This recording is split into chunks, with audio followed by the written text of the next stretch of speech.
Shiba Kalungi munnange akyayongera okukakasa ku mulundi guno munnange akoze wali posti kw'atadde ebifaananyi ebibadde bikutte akati by the way ku mukutu ogwa Instagram.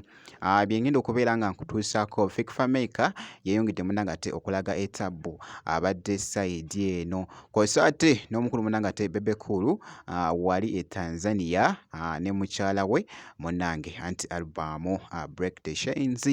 Bye ngenda okubeera nga nkutuusaako maaso awo. Bambita Jaminati, sizira ku Jaminati Yugi, naye nno kansooke nkutegeezeko nti omuyimbi Shiba Kalungi akyayongera okukakasa nno muganda wange.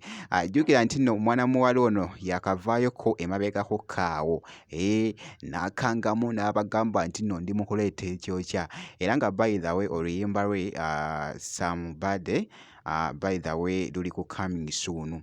Yavuddeyo kaawo nendaba ebifaananyi byabadde nabyo nga bikutte mu babiro ebirala ebyabadde atadde munnange esayidi eyo gye buvuddeko emabegako.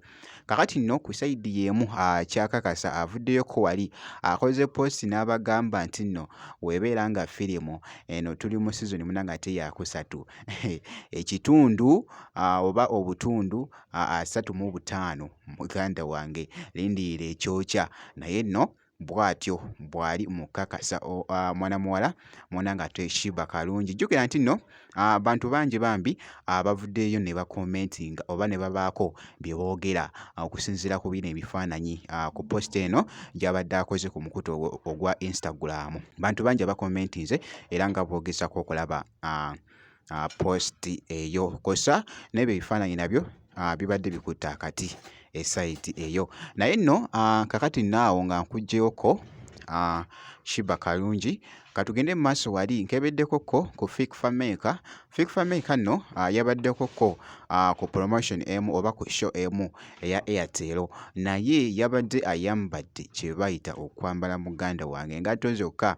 Jjukira bulungi nti nno tukimanyi bulungi nti nno by the way Fikfa Maker ali omu ku bayimbi munnange ate abakyasinze okwambala wano mu Uganda muganda wange. Fikfa Maker munnange ate tosobola butamuwa credit ku byambalo munnange ate byayambala. Ayogeza abamu obwama beebuuza bagamba ye Fikfa Maker bannange omusajja nga maanyi nga ayambala, naye no okusinziira munnange ate ku comments ezibadde munnange ate actually ku bifaananyi ebyo y'ensonga lwaki munnange ate ntuuse wano okubeera nga nkulaga ebifaananyi bino ebibadde bikutte akati ebya Fikfa Maker era nga boogezako okubiraba. Wali engatto zo ng'abadde ate maanyi nnyo nga bw'olaba, era ku sayidi y'emu nenkyekingako kaawo mbadde ntambula awo ku TikTok nengo katambi ka Bebe Cool. Bebe Cool nno njukira nti nno akyayongera munnange ate okutalaaga okubeera nga akyakuba munnange ate alubamu ye eri abantu, naye ng'ayita munnange ate mu media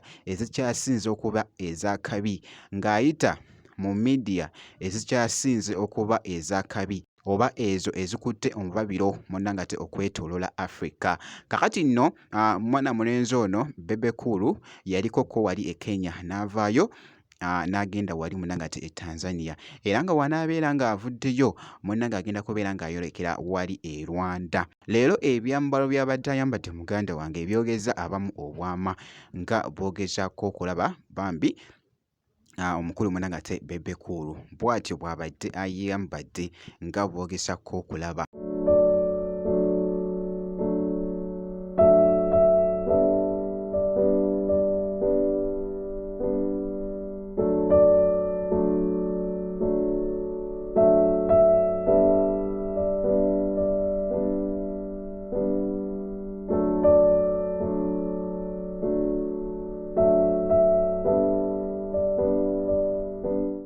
Omukulu munnange Bebe Cool jjukira nti n'abadde ne mukyala we nga boogezako okulaba actually akatambi ako era nga nja kuba nga nkuwa update yonna enaafaayo munnange ate esayidi eyo, naye nga omukulu munnange ate Bebe Cool akyayongera okubeera ng'akuba alubamu ye eno eya Break the Chains eri abantu esayidi eyo, akyatambula munnange.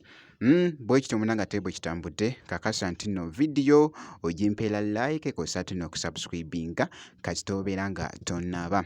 Ngenda kubeera nga nkomawoko mu maaso eyo n'ebirala katono nnyo bwe nti.